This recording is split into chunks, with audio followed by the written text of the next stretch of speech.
Muy buenos días, compañeros y profesor.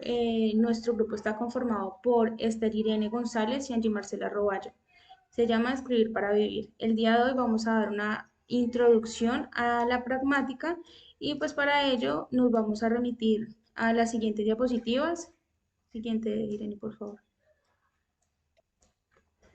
Nuestro trabajo tiene una introducción, un desarrollo, unas conclusiones y referencias. Bueno, para iniciar, podemos hacer un acercamiento a la pragmática, reconociéndola como el estudio que se le hace desde la lingüística a las palabras, desde su contexto y desde su uso, entendiendo que la lengua es el principal medio de comunicación que tienen los seres humanos y este medio de comunicación se da gracias a las palabras y a la gramática. Sin embargo, pues esto no garantiza que la comunicación sea exitosa. Por eso ingresa la pragmática a, a verificar que una sola palabra puede significar diferentes cosas y entenderse de varias maneras de acuerdo a la interpretación que le da el receptor. O bien sea porque a veces el emisor no tiene un mensaje o su intención comunicativa no está clara. Entonces, vamos a tener en cuenta lo que es el uso de las palabras, el contexto, las marcas de notación y también los supuestos culturales. Y también no olvidar lo que es eh, el lenguaje no verbal. Es de allí en donde nace el tema estrella de los semantistas, que es la polisémica. El texto Paris-Hill nos permite dar una pequeña visualización de que dentro de las lenguas las palabras tienen diversos significados que según su contexto asimismo son utilizadas. ¿Qué quiere decir eso? Que no es lo mismo, como el ejemplo que ellos dan, que no es lo mismo decir la madre del escritor a decir la niña necesita células madres. Es muy diferente, su contexto, su situación cambia totalmente.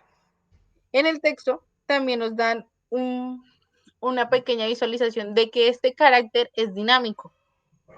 Con ello, se permite que la creatividad lingüística sea un poquitico más amplia en el momento en que el hablante cree nuevos sentidos o formas en lo que ya preexiste, teniendo en cuenta de que la realidad es un cambio totalmente semántico, que atribuye a un caso que mayormente lo conocemos como la creatividad fuerte y que no tiene una única explicación. O sea que eso quiere decir que es constantemente cambiante. Originalmente denominamos los significados según contexto y también derivan según el paso del tiempo y según derivaciones geográficas. ¿Qué quiere decir eso? Que no es lo mismo, un ejemplo, decir perico acá en Ibagué, sí, porque pues tú le dices a alguien en un restaurante, ven, dame un perico, te van a traer unos huevos revueltos con cebolla, a decir perico en Bogotá, que te van a traer un café con leche, cambian totalmente desde la situación demográfica. Y si lo tomamos desde la situación de tiempo, no es lo mismo decir doña en el tiempo de antes a decirlo ahora. Incluso antes era un doña, era signo de respeto. Ahorita es como que las señoras lo toman como que, oiga, me está diciendo que soy un poco mayor. Por eso es que se toma de esa manera. Tener también las culturas. ¿Por qué las culturas? Porque según el espacio en donde nos encontremos, asimismo es el desarrollo de nuestras palabras. También el sentido político. Los regímenes que son reglamentarios, como por ejemplo en parte de Corea del Sur, que son muy estrictos tanto en su comportamiento como sus gesticulaciones y sus palabras, a un Colombia que somos totalmente libres en el momento de hablar. En esta parte de lo que conocemos como perejil. De aquí tomamos el texto, seamos pragmáticos. Introducción a la pragmática española. Aquí se trató de hacer como un mapa mental de las ideas principales que rodean este texto. Y es de allí en donde vemos el uso del lenguaje, que se puede decidir entre lo gramaticalmente correcto y lo socialmente apropiado. ¿Qué es lo según yo y qué es lo según la sociedad? Toma como distinción gramaticalmente correcta y socialmente apropiada. ¿Qué quiere decir eso? Por ejemplo, la palabra se oirá un poco feo, pero por ejemplo, la palabra gonorrea se toma como enfermedad, pero en realidad su contexto es enfermedad, pero muchas personas lo utilizan como para tratar de llamar a su amigo o tratar de ofender a la otra persona, pero diciéndole algo que pues, realmente no tienen el significado total. Es de allí en donde según el contexto cambia su significado. Las condiciones que determinan tanto el empleo del enunciado concreto por parte del hablante y la situación comunicativa concreta. Si somos concretos en lo que tratamos de decir, su significado tiene que ser totalmente concreto. ¿Qué quiere decir? Que tanto la puntualidad en las palabras tiene que estar en la puntualidad en su significado, según lo que dice Escandabel de Vidal. Además de ello, tomamos también la pragmática. Es la disciplina lingüística que estudia a los seres humanos, cómo interpretamos el contexto. ¿Qué quiere decir esto? Que según nuestro contexto así mismo se toma. Hay muchos casos, por ejemplo, en el caso de, un ejemplo, el caso de perra. Tú puedes decir, ve, esa es la perra de mi amigo, sí, como mascota, pero también puede decir, ven, ella es una perra. Su significado cambia según su contexto. En la pragmática, en vez de estudiar lo que es y no es gramaticalmente correcto, puede interpretarse para utilizar una distinción entre lo apropiado y lo inapropiado. Por ejemplo, en el caso de perra, ¿sí? Si tú lo hablas en contexto de mascota, es algo apropiado, ¿sí? Porque estás señalando que la mascota es del género femenino. Pero si tú lo dices en el contexto de ofender, que ya sería la distinción inapropiado, lo tomaríamos como, ven, una ofensa. Le están diciendo a ella que es una persona que anda con varias personas y que, pues, digamos que vulgarmente todo el mundo lo sabe. Es un área de estudio interdisciplinar que incorpora conceptos, planteamientos teóricos entre varias ciencias sociales, filosofía, sociología, antropología y la comunicación. ¿Por qué en las ciencias sociales?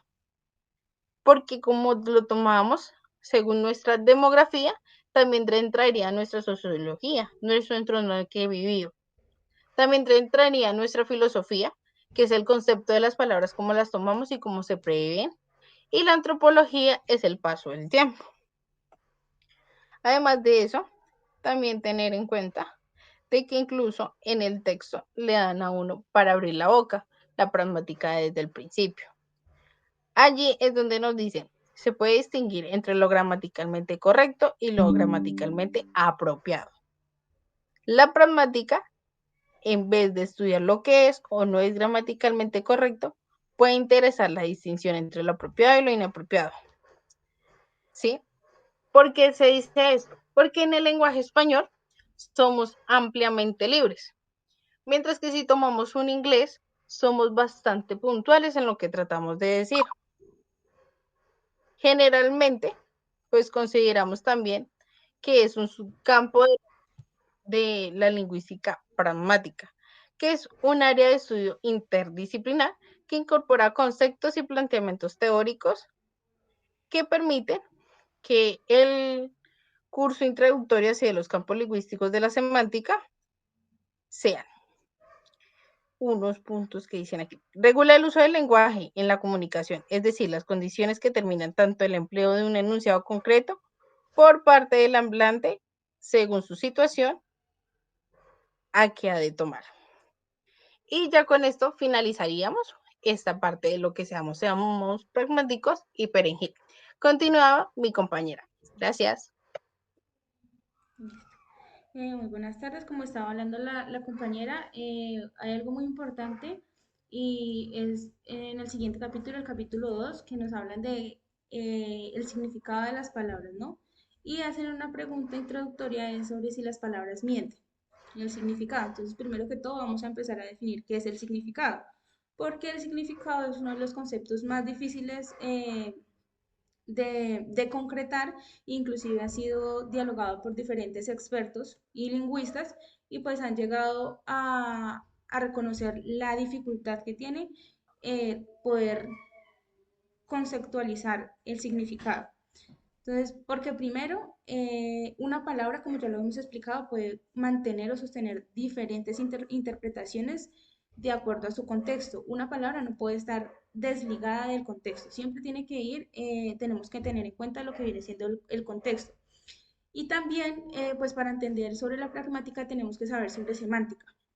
Y en semántica ya nos hablamos más sobre la teoría de la referencia y la teoría de la imagen, de la cual nos menciona Kempson en 1977, que nos dice que la teoría de la referencia es, por ejemplo, él hace un ejemplo concreto y es sobre la palabra gato, que cuando hablamos de gato, ese gato nos hace referencia a todos los gatos en general, que comparten esas mismas características. Y también esa teoría de la referencia nos lleva directamente a una teoría de la imagen, porque lógicamente cuando imaginamos la palabra gato, inclusive la palabra pez, vamos a llevar una imagen de lo que eso significa. Sin embargo, pues esto es competente solamente de la semántica y más bien nosotros nos vamos a centrar en lo que vienen siendo las asociaciones de las palabras y qué significados evocan. Por ejemplo, tenemos dos clases de significados. El primero es el significado connotativo, que es diferente al significado denotativo y ese significado denotativo es el que nosotros le damos tal cual, es el significado elemental y objetivo. Es decir, vamos a poner también el ejemplo de otro animal que es el cerdo. Entonces, si yo hablo, por ejemplo, el cerdo es un animal de granja, yo le estoy dando un significado denotativo, o sea, un significado objetivo, lo que es. Sin embargo, si yo le digo a un amigo, usted parece un cerdo, vamos a estar hablando de que yo le voy a estar diciendo un significado connotativo porque dentro de mi cabeza, dentro de mis configuraciones y de las configuraciones que comparte mi amigo, va a entender que yo lo voy a estar comparando con un cerdo. No literalmente porque tiene cuatro patas, porque es rosado y porque tiene la nariz, el hocico grande, sino porque comparte ciertas características y él tiene esa referencia y la puede compartir conmigo. La siguiente diapositiva, por favor. Dentro de lo que le compete al estudio de la pragmática, tenemos dos entes también muy importantes que son los modismos y las metáforas. Los modismos, ¿qué son? Pues son expresiones idiomáticas que no se pueden traducir directamente en otra lengua. Esto principalmente a quien le interesa más, pues a las personas que están aprendiendo una segunda lengua, porque por ejemplo, nosotros si le estamos enseñando a un extranjero a decir que estoy entre la espada y la pared, nosotros vamos a tener ese significado porque está dentro de nuestro contexto, nosotros estamos familiarizados con esa palabra, pero él no lo va a entender. Y estos modismos se tienen que entender directamente como expresiones completas, es decir, como la suma no como la suma de significados. No me va a poner estoy entre la espada y la pared, no, sino es se debe entender completo. Y lo mismo, hay que estar familiarizados. Otro modismo, por ejemplo, podría ser, eh, no sé, en este momento no se me viene ninguna a la cabeza. Mm, bueno, no, en este momento no se me viene ninguno a la cabeza. Pero son esos que utilizamos coloquialmente. Por ejemplo, lo mismo, viene un gringo aquí a decirnos algo, hacia algún modismo y nosotros primero ni lo vamos a entender y ni siquiera nos va a dar risa por el contexto. Segundo, las metáforas implican que X tiene la característica de Y. Por ejemplo, tus ojos son como el mar, es decir, que los ojos de ella son azules, son inmensos, son profundos, bueno, ciertas características. Otro, por ejemplo, la ciudad está viva. Le están dando a la ciudad características de un ser vivo, pero la ciudad no está viva, la ciudad jamás va a estar viva porque no es un ser vivo. Sin embargo, nosotros dentro de las metáforas y dentro de nuestra configuración sabemos que implícitamente estamos hablando de la ciudad y eso implica que no tenemos que hacer ciertas explicaciones para que la otra persona pueda entender lo que estamos diciendo. Lo mismo, la computadora está muerta. No es un ser vivo, sin embargo, nosotros entendemos que se descargó, que no quiere prender, no sé, que se dañó. etc. O otra, por ejemplo, confundir o no confundir, ejemplificar o hacer un símil entre una relación que es como un viaje, cuando dicen, "Uy, esta relación no va para ningún lado". Eso solamente lo podemos entender nosotros porque estamos familiarizados y conocemos el contexto. Entonces, volviendo otra vez, tenemos que ser muy concretos en que el significado tiene dos variantes, ¿no?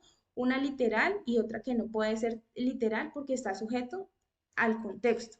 La siguiente diapositiva.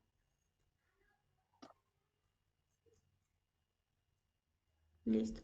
Entonces, como está sujeto al contexto y como habíamos hablado, el acto de comunicación tiene dos entes muy importantes. Uno, que es el emisor, es decir, la persona que está transmitiendo el mensaje o transmitiendo su pensamiento, y otro que es el receptor, es decir, la persona que está escuchando atenta a esa información. Y allí hay un proceso muy importante que es el proceso de la inferencia. Entonces, en el discurso es muy importante que el emisor trate de dar muy bien la información para que lo que él quiere, el mensaje comunicativo que él quiere emitir, sea llevado al receptor de una forma exitosa, ¿sí? Sin embargo, esto puede variar. ¿Por qué? Pues por la interpretación del receptor, debido a que él no puede tener las mismas connotaciones culturales, él no puede tener las mismas referencias idiomáticas, él no puede entender, por ejemplo, las metáforas, o él no entiende algunos modismos que nosotros sí. Entonces hay que tener en cuenta todas estas cosas a la hora de poder comunicar un discurso para que sea exitoso. No solamente es saber sobre la gramática, sino entender el contexto y el uso. Entonces, también aquí muy importante, Austin nos habla sobre las teorías del aula, y más tarde esas mismas son desarrolladas por Searle. La siguiente.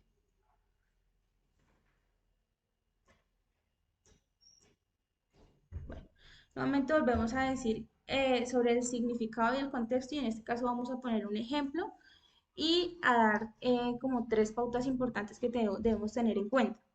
Entonces, la primera, la intención comunicativa del emisor y la interpretación del receptor, ¿cierto? Que ya lo hemos hablado. La segunda es la transmisión de significados es un proceso imperfecto.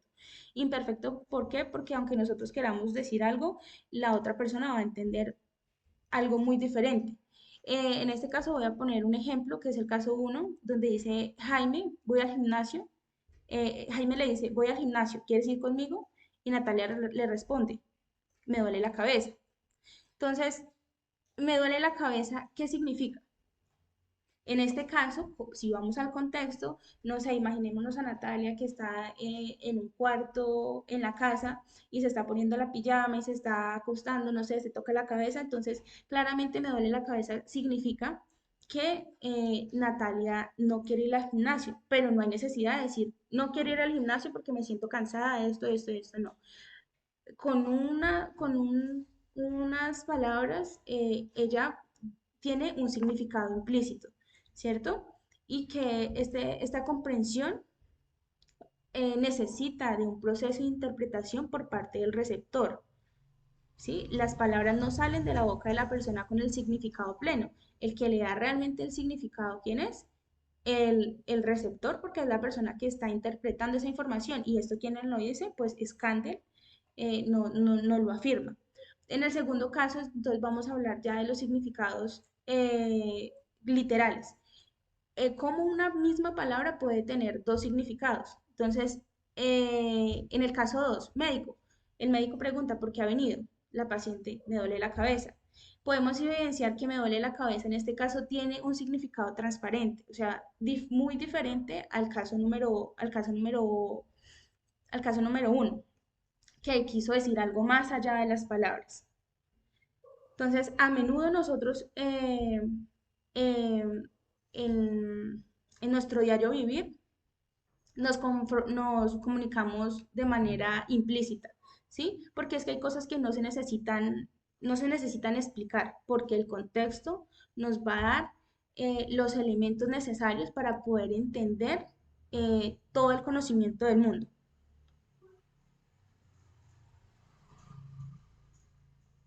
La siguiente.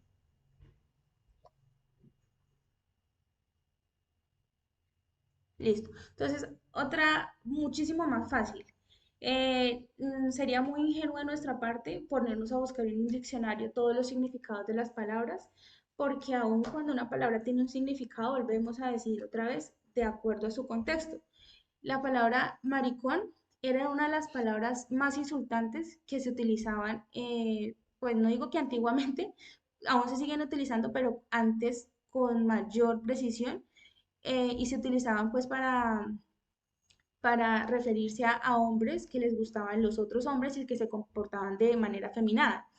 Entonces, en este momento, esa palabra es utilizada inclusive por nosotros mismos para referirnos a nuestros amigos y varía de lo mismo del contexto.